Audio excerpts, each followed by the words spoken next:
মেস্তার সমস্যায় ভুগছিল এই আপুটা আমাকে কিছু প্রোডাক্ট সাজেস্ট করতে বলে। আমি তার স্কিন টাইপ বুঝে, স্কিনের হিস্টোরি জেনে তাকে কিছু প্রোডাক্ট সাজেস্ট করি। এই প্রোডাক্টগুলো একেবারে অরিজিনাল অথেন্টিক পেজ থেকে নেওয়া, আর এগুলো সবগুলোই কোরিয়ান ব্র্যান্ডের। আমি তোমাদের দেখাচ্ছি একটা একটা করে। আমি ব্র্যান্ডের নাম দেখালাম না, কারণ এটা তোমার স্কিনে স্যুট নাও করতে পারে।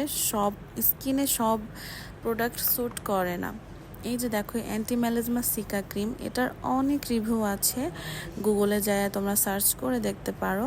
এই ম্যালেজমার ক্রিমটা কিন্তু ম্যালেজমার জন্য খুবই ভালো।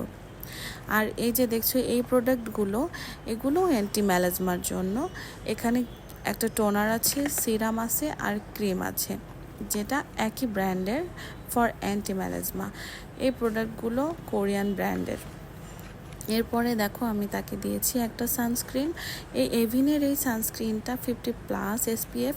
এটা কিন্তু হাইপার পিগমেন্টেশনের জন্য অনেক ভালো।